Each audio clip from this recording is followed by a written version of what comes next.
Oke, selamat datang. Kali ini kita akan mengupas sesuatu yang keren banget. Sebuah penelitian pendidikan inovatif yang mencoba menjembatani dua dunia yang seringkali dianggap terpisah, yaitu iman dan sains. Nah, bahasan kita hari ini didasarkan pada sebuah studi yang sangat menarik dari Indonesia. Studi ini berani menjawab satu pertanyaan besar. Bisakah iman justru memperdalam pemahaman kita tentang sains di dalam kelas? Ini dia pertanyaan intinya. Pertanyaan inilah yang memicu seluruh penelitian ini. Para peneliti penasaran, apa ya yang akan terjadi kalau kita mengintegrasikan sains dengan ayat-ayat Al-Quran? Apakah ini bisa mengubah cara siswa belajar dan bertumbuh? Jadi sebenarnya masalah apa sih yang ada sampai penelitian ini perlu dilakukan? Ternyata ini bukan cuma soal nilai ujian loh, tapi menyangkut sesuatu yang jauh lebih dalam, karakter siswa di abad ke-21. Para peneliti ini melihat sebuah dilema besar. Pendidikan modern kita kan jago banget mencetak siswa yang pinter secara akademis. Tapi ada kekhawatiran kalau pengembangan moral dan spiritual mereka agak tertinggal. Jadinya ada ketidakseimbangan gitu. Terus di kelas, masalah ini kelihatannya kayak gimana sih? Coba bayangin deh, pembelajaran yang kerasa sangat teoritis, lebih banyak didominasi guru, dan gagal menghubungkan sains dengan kehidupan nyata para siswa. Nah, inilah tantangan yang dihadapi di madrasah-madrasah di Kabupaten Konawe.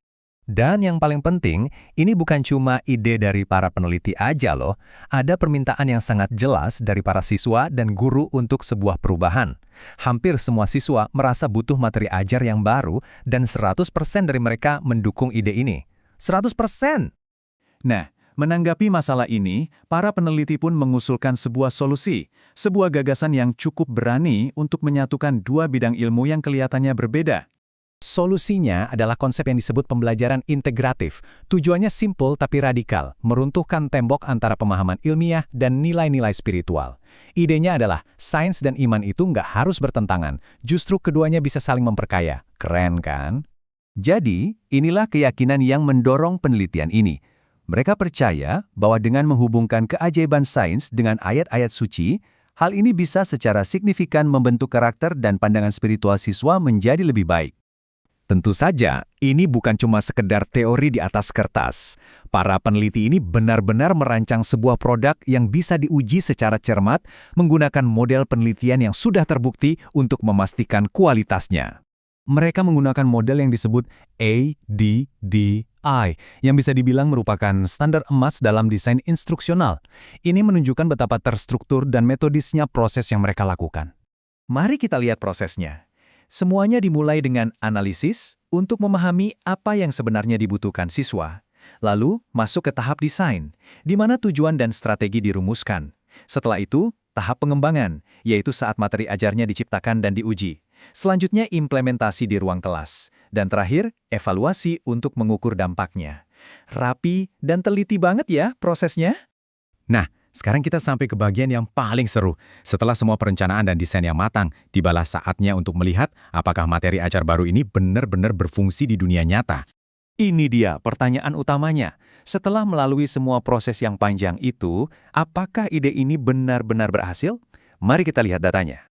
Oke, langkah pertama adalah pengujian oleh para ahli. Hasilnya, wow! Skor validasinya tinggi sekali untuk konten, bahasa, dan juga desain media. Ini seperti lampu hijau pertama, menunjukkan bahwa materi yang dibuat ini secara fundamental memang kuat dan berkualitas. Kalau dirata-ratakan, skor validitas keseluruhannya mencapai 91,98%. Angka yang luar biasa. Ini bukan sekedar angka, tapi sebuah penegasan kuat bahwa materinya dibuat secara ahli dan sangat layak untuk digunakan. Nggak cuma itu, materinya juga terbukti praktis. Artinya, para guru bisa dengan mudah menggunakannya di kelas, baik untuk kelompok kecil maupun besar. Ini penting banget, karena materi yang hebat sekalipun nggak akan berguna kalau ternyata sulit untuk diterapkan. Dan sekarang, kita sampai pada bukti utamanya, dampak langsung pada siswa. Sebelum menggunakan materi baru ini, skor rata-rata sikap spiritual siswa adalah 54,67. Tapi, coba lihat apa yang terjadi setelahnya. Skor mereka melonjak hingga 79,33. Ini bukan sekedar peningkatan kecil, ini adalah lompatan yang sangat signifikan. Jadi kesimpulannya apa? Peningkatan ini bukanlah sebuah kebetulan. Data ini membuktikan secara statistik bahwa menjembatani sains dan ayat suci Al-Quran benar-benar berhasil menumbuhkan sikap spiritual siswa. Hipotesis awal mereka terkonfirmasi. Oke, jadi apa arti semua ini kalau kita lihat dari gambaran yang lebih besar? Mari kita tarik kesimpulan utamanya. Para peneliti menyimpulkannya dengan sangat jelas dalam kutipan ini. Intinya adalah, model ini berhasil. Ini bukan lagi sekedar teori, melainkan sebuah cara yang terbukti valid dan efektif untuk menumbuhkan sikap religius melalui pelajaran sains. Lantas, mengapa penelitian ini penting? Pertama, ini menawarkan sebuah cara untuk mengakhiri pemisahan antara sains dan iman. Kedua, ia memberikan alat yang praktis bagi para guru untuk membentuk karakter. Dan ketiga, ini membuktikan bahwa pendidikan yang terbaik adalah yang relevan dengan nilai-nilai masyarakatnya. Kita akhiri bahasan ini dengan sebuah pertanyaan untuk kita renungkan bersama.